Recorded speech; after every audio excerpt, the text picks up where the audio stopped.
Pero todos esos políticos corruptos están en otra candidatura. No tienen nada que ver mayormente con nosotros. Si pasa un año y no sucedió nada, el gobierno empieza a tener vientos en contra. Y las posibilidades de las reformas se deshacen. Y el cambio se vuelve una ilusión. Aquí hay un sabotaje al proceso de paz. Lo encontré, digamos, aquí en estas oficinas. Todo el tema que tiene que ver con los acuerdos de paz fue absolutamente invisibilizado y destruido. Claro, ese es el desespero permanente y cotidiano. A eso nos dedicamos.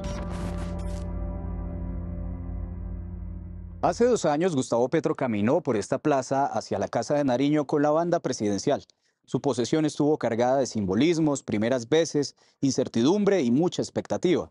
Hoy, 731 días después, el gobierno del cambio ha estado pasado por críticas, logros, escándalos, profecías que se cumplieron y otras que no, o por lo menos no todavía. Cambio ha entrevistado a Gustavo Petro como presidente electo y 3 veces como presidente en funciones. 4 conversaciones que han mostrado cómo Petro y su gobierno han cambiado en estos 2 años de mandato. El hilo conductor de las casi 6 horas de entrevistas presidenciales es el Acuerdo Nacional. Sí, ese que pasó de ser un pacto político para tramitar reformas a uno más complejo que incluye poder constituyente y hasta el Acuerdo de Paz de 2016. La primera conversación fue el 26 de junio de 2022, cuando Gustavo Petro habló con Cambio como presidente electo. Allí estaba él, con el semblante propio de alguien que consiguió más de 11 millones de votos, sin críticas palpables ni escándalos a la vista. Sus manos nunca se aferraron al cuello de su camisa como en las posteriores entrevistas, más espinosas y nada cómodas. Con la serenidad del ganador, Petro habló de una apuesta en ese entonces para aceitar la gobernabilidad de sus 4 años. Digamos, el objetivo es construir un nuevo clima político, que sabiendo que existen las diferencias marcadas, porque las elecciones las reflejaron así, esas diferencias no se transmiten a partir del sectarismo. En eso hay que luchar tanto con el sectarismo de las derechas como con el sectarismo de las izquierdas. Y para demostrar su lucha contra el sectarismo y a favor del pragmatismo, Petro habló de sus citas ya agendadas con Álvaro Uribe y Rodolfo Hernández, uno que lo llamó sicario moral y otro que casi le gana a pesar de sí mismo. Aún así, el entonces presidente electo no pudo ocultar su escepticismo. Tal vez esa era la sensación que tenía muy adentro de sí y que el entusiasmo del triunfo se encargó de disimular. Veremos si se produce, y eso tiene que ser en meses. Si pasa un año y no sucedió nada, el gobierno empieza a tener vientos en contra. Y las posibilidades de las reformas se deshacen, y el cambio se vuelve una ilusión. Y para que la ilusión del cambio no se quedara en eso, el presidente sabía, al menos en ese entonces, que ceder tenía que ser una opción. El gobierno va a quedar en medio de esas dos fuerzas. Y quizás todo termine en un punto medio, porque esa fue mi experiencia en Bogotá. O sea, moderar las reformas también un poco. Pero hacerlas. Incluso por esa época, cuando nadie tenía en el radar la propuesta del poder constituyente, el presidente dio un pincelazo de lo que sería esa discusión. Habló del plan de desarrollo como el instrumento para recoger los productos de ese acuerdo nacional, y no la Constitución, porque, en palabras de Petro, la carta política está ahí. Proponer el acuerdo nacional es ahora, en mi opinión, no solamente un tema de fuerzas políticas, que se expresarán en el Congreso, y bajo las formas que usualmente usa el Congreso, que es la coalición de mayorías, que es pues, los proyectos de ley, los consensos alrededor de los proyectos de ley, pero eso no es el acuerdo nacional, lo incluye. El Congreso vendría a ser el instrumento para volver realidad un acuerdo nacional. Es más, yo diría que la ley clave para expresar un acuerdo nacional, que ya no es la Constitución, porque está ahí, sino el plan de desarrollo, que es muy técnico, la gente casi no le pone cuidado a esas discusiones, pero que debería expresar lo que yo llamo un acuerdo nacional. La faceta conciliadora del presidente que hoy añoran algunos y otros siempre despreciaron, se resume en esta frase sobre la soberbia de la izquierda y los riesgos de aislarse. Desde el poder tiene que haber generosidad. Si la izquierda se ensorbece, pues se vuelve soberbia porque ha logrado unos triunfos que nunca había logrado, empezando por mí mismo, nos aislamos. Y si nos aislamos, nos tumban. 10 meses después de la primera entrevista y ahora como presidente en funciones, había quedado atrás el Petro ilusionado en sus justas proporciones, con una transición sin muchos obstáculos hacia el país que propuso en campaña. El escenario ya no era su casa, sino el frío palacio presidencial. Allí, de nuevo estaba él, inquieto con el cuello de su camisa y empezando a ser cercado por los escándalos. El turno en ese momento fue para su hijo, Nicolás Petro. Realmente nunca tuvimos la oportunidad de convivir, no lo crié, esa es la realidad. Esa frase se convirtió en parte de la cultura popular, el reflejo de un padre sin poder salirse del rol presidencial, o de un presidente sin poder salirse del rol de padre. Lo único que he intentado influenciar es el leer, porque cuando un niño pequeño ve que su padre lee, él mismo se pone a leer. Podríamos hacer aquí una diferencia, que es que Nicolás es un hijo que usted no crió, que por las circunstancias de la vida, que no vamos a entrar a juzgarlas en este momento, él no pudo crecer a su lado, que él no pudo, por ejemplo, verlo a usted leer para querer la lectura, porque usted estaba lejos de él cuando él estaba creciendo. Pues sí, efectivamente no me vio leer. La ocasión también sirvió para que el presidente abriera otro frente de disputa, esta vez con la prensa. A diferencia de la primera entrevista, en esta Petro habló de los relatos periodísticos. Como se ha vendido la narrativa, y eso es absurdo y absolutamente equivocado, que nada tiene que ver con lo que ustedes ponen en la prensa, porque van hilando un relato con la intención de, en cierta forma, un desprestigio del gobierno, pero no es cierto. ¿Y cómo es que el relator periodístico no liga eso con que yo me crié en Zipaquirá? Eso es un relato periodístico. Pero bueno, Y entonces el relato periodístico debe mostrar el contexto. Yo no he visto una sola foto de la manifestación, ya casi no leo la prensa, pero no los leo. Pero ese es el relato periodístico. Ese es el relato periodístico que se hace. No con usted, sino con el relato periodístico. Bueno, entonces, Ojo con Héctor Carvajal, porque también hay relatos periodísticos. ¿Por qué yo conozco a Héctor Carvajal? El relato periodístico que acabas de hacer tiene un pequeño desliz. Ahí empezó otro relato periodístico. Y entre reflexiones sobre paternidad y el costo familiar del poder, el presidente lanzó su profecía más famosa, el chu chu chu. Yo pienso que esas reformas se tienen que hacer. Se tienen que hacer, las haga yo u otra persona, pero no es posible. Mira, yo he estado mirando los números, que me gusta a mí, porque yo soy matemático, en mi economía me encantaba. El modelo de salud, EPS. Si yo quisiera acabar los EPS, ¿sabe qué hago? No presento el proyecto. Dejo que pase lo que está pasando. Y les demora un poquito los pagos. Y entonces, eso es un dominó. La cruda sinceridad del presidente fue muestra del desencanto por los acuerdos que hizo y no llegaron a nada más que una coalición herida en el Congreso. Por eso yo gané las elecciones. Porque en realidad hay que hacer un cambio. Ahora, la resistencia al cambio nos vence, nos va a vencer. Pues lo único que van a hacer es condenar al país a una mayor violencia, desencadenar los efectos de un modelo económico que se acabó ya. Además, por esa época, ya era evidente que el gabinete no se acoplaba. Agradezco los servicios prestados por los ministros Alejandro Gaviria, María Isabel Urrutia y Patricia Ariza. Alejandro Gaviria había salido del Ministerio de Educación por sus diferencias sobre la reforma a la salud. Vino la reforma a la salud antes que la de la educación y se enfocó ahí. Por obvias razones, son razones explicables.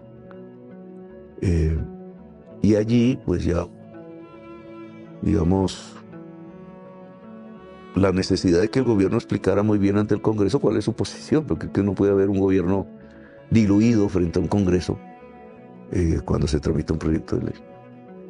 Y el proyecto de ley de salud que se ha presentado es el del presidente de la República. Sin quererlo, el presidente tocó un tema que se convertiría en otra de las cruces de su gobierno, el trabajo con sus ministros. Los colombianos no sabemos trabajar en equipo. Y es una de nuestras grandes fallas sociales. El rápido desgaste del presidente con los acuerdos y reuniones políticas inevitables de esa época para salvar la reforma a la salud era inocultable. Porque es que hay un mundo que se acaba y otro que comienza. Y a veces hay personas que no quisieran que ese mundo se acabara. Claro, pero No se dan cuenta que hay que comenzar un mundo nuevo. pero tiene que armar bancadas en el Congreso. Sí, ¿no? toda esa. El Realpolitik, usted Bueno, por eso hice esa reunión, por todo eso que usted. que no le gustó. Que no resultó bien. La tercera entrevista fue lejos de la Casa de Nariño. El presidente incumplió la cita inicial para la conversación por problemas de salud. Por esa época, los incumplimientos y llegadas tarde empezaron a generar una tonelada de suspicacias. Porque yo necesito mis equilibrios.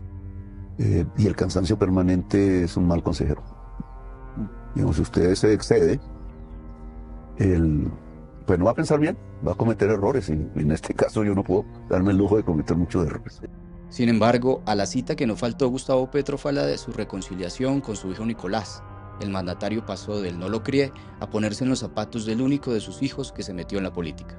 Porque si a mí me hubiera pasado algo así, o sea, me enamoro, me caso y mi amor me traiciona. Así ya haya desaparecido el sentimiento, me parece terrible. Para esa época, Petro estaba en su etapa más solitaria.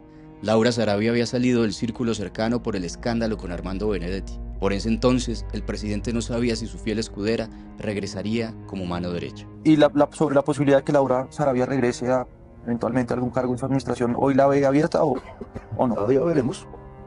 Ya veremos. El presidente respondió sobre el nuevo escándalo atrincherado en sus hombros y con sus pies aferrados a la silla, como si quisiera evitar irse por las ramas o por las hojas. Entre preguntas y respuestas sobre Benedetti, al presidente se le escapó otra profecía sobre un hecho que hasta entonces estaba bien oculto, y ahora es el peor escándalo en lo que va de su administración, la UNGRD. Yo siempre lo he dicho, el poder es una droga. Sí. Y matan por eso. Y hay personas lo manejan de forma... Yo he visto amigos que se pongan un cargo de algún tipo de... Y se transforman. Y se transforman. Claro. Se transforman, todos se transforman. A mí no me gusta, el episodio no me gusta. A pesar del daño que Benedetti ya le había hecho a su gobierno por esa época, Petro siguió benevolente con el hoy embajador. ¿Pero usted lo sigue considerando su amigo? Sí, yo le tengo cariño. Y en contraste con el cariño hacia Benedetti, el presidente estaba cada vez más impaciente con su gabinete, para él con tendencias hacia la inercia. Nosotros todos, y el presidente también, estamos obligados a cumplir hasta lo posible lo que prometimos. Si hay una causa mayor, pues obviamente, pero es cumplir. Hay temores, hay miedos, hay inercias y hay enemistades dentro del Estado. Los temores, la inercia, pueden llevar a que incumplamos. Y eso no puedo permitirlo. Nosotros no podemos hacer eso. No podemos hacer un gobierno inercial. Allí, por primera vez, Petro reconoció que la conformación inicial de su gabinete fue un error. De ilusión no vivimos. Claro, estamos en juego. Yo soy el chico. Ha pasado un año. Yo voy a decir que cometí un error histórico. La idea de hacer un acuerdo nacional que está ahí, digamos, que es parte del proceso con el ELN. Digamos, es una idea que está ahí. Yo la traduje en el gabinete, el primer gabinete, atrayendo sectores que no estuvieron conmigo, digamos, en todos, quizá al final unos, pero otros no. Proponiendo algo que ha terminado siendo una ingenuidad. Lo hice de buena fe. Con el fastidio a flor de piel por el atropellado paso de sus reformas en el Congreso, llegó el presidente Petro a la entrevista más reciente que ha tenido con Cambio. Con el ceño fruncido y desde una silla presidencial, el presidente trató de explicar su propuesta más polémica hasta el momento, la constituyente. El presidente convoque el poder constituyente, el que le diga al pueblo decida, el que le diga al pueblo adquiera las formas organizativas, la decisión, la voluntad, la movilización y la fuerza para expresarse. Esa es la democracia. Al presidente ya no le interesaba mantener una relación diplomática con Álvaro Uribe, con quien intentó una dinámica de los mejores, peores enemigos. Lo que ha intentado ciertos medios de comunicación, más bien la política, es creer que yo soy como Uribe. Y yo he venido repitiendo hoy una y otra vez que yo no soy como Uribe. Que a mí no me interesa reelegirme, que es hacia donde va la crítica. Perpetuarme en el poder, ¿para qué? En la manga de Petro apareció una carta cortesía del ex canciller Álvaro Leiva, Acuerdo Nacional y Cambio Normativo respaldado por el Acuerdo de Paz de 2016. Y lo que dice este tipo de artículos es que si la normatividad interna no permite el cumplimiento del Acuerdo de Paz, el Estado colombiano en este caso se compromete a variar la normatividad para que se pueda cumplir el Acuerdo de Paz. El presidente no solo estaba frustrado en el Congreso. Si es que lo que estamos viendo en el Congreso de Colombia es cómo se hunde cambio tras cambio, propuesta de reforma tras propuesta de reforma. Sino con el propio Estado. Confío en el pueblo. En la administración pública no se puede meter las manos por nadie, hay que estar vigilantes. Para ese momento, Olmedo y Schneider ya estaban haciendo estragos en la imagen desgastada del gobierno del cambio. Ante estos personajes, Schneider, Olmedo y no sé qué otros, es que devuelvan hasta el último peso. Eso sí, sobre Benedetti, el presidente no cambió su posición de darle el beneficio de la duda, de muchas dudas, de hecho. Benedetti no es que sea un experto en alimentación, más en bebidas que en alimento. Sí, pero puede desarrollar, tiene una facultad que son las relaciones públicas. Así que démosle esa oportunidad a ver si la desarrolla con precisión en los entornos diplomáticos que permiten que pueda haber alimentación para los pueblos en el mundo.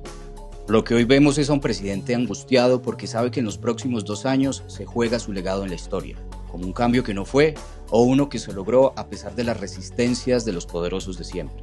Así lo dijo el mismo Petro en la última entrevista que le ha dado a Cambio. Hoy comienza el segundo tiempo del gobierno de Gustavo Petro con 3 retos fundamentales. Primero, darle forma a eso del poder constituyente. Segundo, acelerar la implementación del acuerdo de paz. Y tercero, que su proyecto político sobreviva después de las elecciones de 2026. Nos vemos en 2 años.